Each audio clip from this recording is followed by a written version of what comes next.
Hi, I'm Lisa Hancock. I'm the Head of Marketing at Whiteoaks International. I'm here with Alex Sweeney, Account Manager, and we have Martijn Groot from Asset Control. Martijn is the VP of Strategy and Marketing.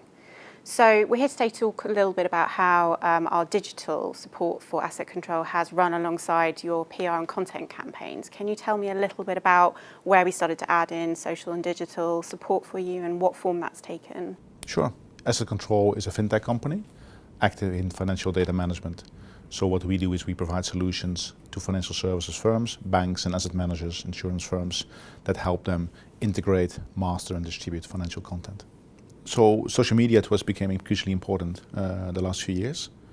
I think what Whiteoaks has been doing is to take ownership of that channel, mostly LinkedIn and Twitter in our case, and really brought a lot of knowledge into how to effectively use those platforms, both for organic posts as well as sort of targeted sponsored posts on LinkedIn to increase our reach. Yeah, and I think that's been a key part of how we've worked to reach both prospects and existing clients is the combination of organic and paid for activities. Have we focused on one particular channel because we found that we can reach more of one of those groups than another, or how have we sort of devised that strategy?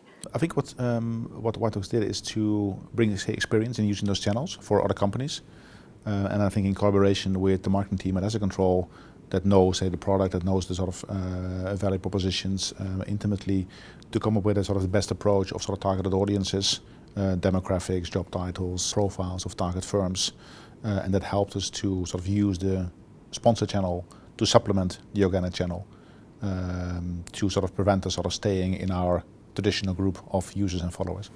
And I understand you've run quite a lot of campaigns in a relatively speedy time frame. Can you say a little bit about how each of those have differed and how we've sort of iterated throughout them? To date, I think Whiteoaks and Asset Control together, I think I've run 9 campaigns on LinkedIn and Twitter, and the themes have varied quite a lot. I mean, sometimes they were really about sort of around a product launch. We launched a new product sort of halfway into our current relationship. We have themes around sort of partnerships and sort of new managed services offerings, and we had certain campaigns sort of focusing on regulatory themes around, say, regulatory reporting deadlines, for example.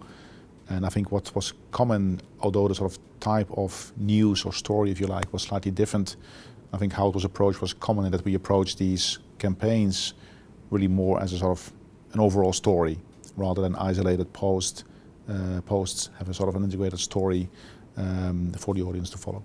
Yeah, so I think a key point between the social media team and the PR team at Whiteoaks working so closely together is kind of the transfer of knowledge between the two teams. So I know a lot of the content we're writing at the moment will be picked up and read by our social media executive that will be then implemented on the kind of posts we suggest to Martijn, whether it be news stories we've spotted or comments or engagement opportunities. That's something we've been doing throughout this year, is finding influencers in the space and prospects and reaching out actively to engage with them rather than just being a passive feed.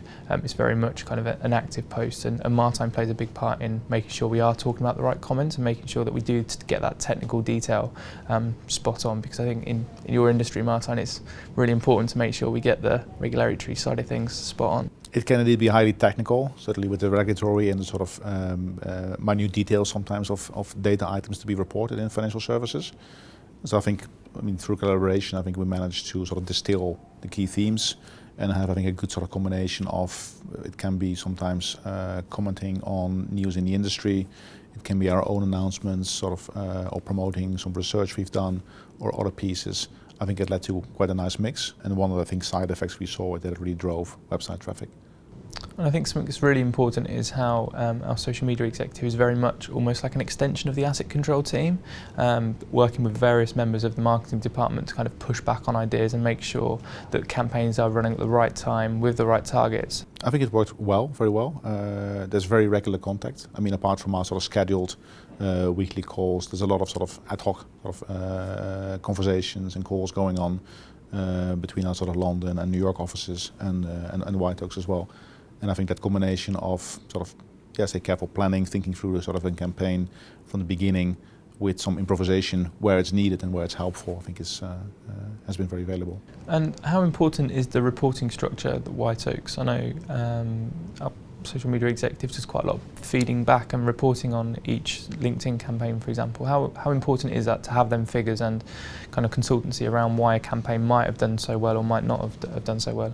I think it's very important because it sort of helps us whenever we sort of finish a campaign and start to work on the next one, to look at the effectiveness of where our, say, social media budget has gone, where do we get the sort of biggest return.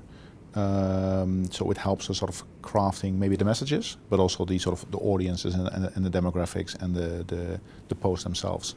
So finally, from a lead generation perspective, if you think about it at a kind of working with your sales colleagues, can you talk a little bit about how social media, whether it's a combination of paid and organic or one or the other, has really helped that broader work stream that you must have internally? Because we know that there are some channels that have performed better at whether the prospect is at the very beginning or sort of moving through the funnel. Can you explain a bit how we've able to support the broader work stream? So in our industry, in data management, financial services, it can be a complex industry. In our sales process, those can be long sales processes. Sometimes they're regulatory driven when there are deadlines. Sometimes they're sort of more sort of business improvement, business user enablement driven. There tend to be lots of stakeholders. So what's important in our marketing is to have effective digital nurturing of our sort of prospect base and to reach stakeholders, to reach prospects at various points during the sales cycle, and also be sort of frequently be out there. So the combination of other content we've produced together and the social media campaign sort of help sort of put asset control on the radar at the different stages during the campaign. I think Whiteoaks add a lot of structure to our social media efforts and bringing the sort of experience from the agency to our sort of marketing efforts.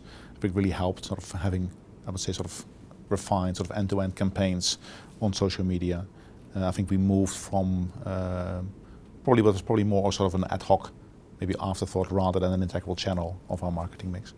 And do you expect after 9 successful LinkedIn campaigns, do you expect this is something that will continue through the foreseeable months? I think it will continue, whether it's the same pace or not. Sometimes maybe there's shorter ones, like a month.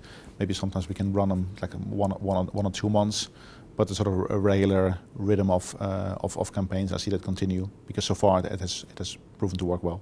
And how important it is for you that the PR and the social team work so closely, so you know that the social executives are aware of everything that's going on the PR side of things, so we can use them kind of nuggets of knowledge rather than, for example, yourself having to brief the PR team and then the social team separately.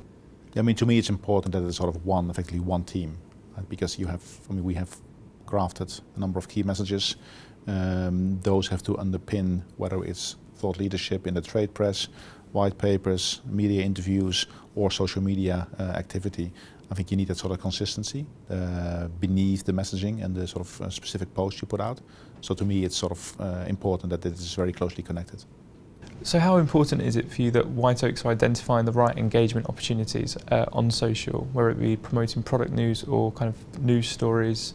Yeah, I think in social media it has to be engaging. I think you always have to be careful not to sort of overdo it and sort of push products, push corporate ads out there. It has to be a combination of interesting news, industry developments, pieces that cause the reader maybe to pause and think and have something click. And I think Whiteoaks has done a very good job in sort of securing that balance and sort of coming up with an engaging sort of combination of posts. And that's actually borne out by our follower base that has sort of doubled since the start of the campaign. Brilliant. Thank you so much, Martin, for your time. And it's been really great to hear about your digital programme. You're very welcome. Thank you.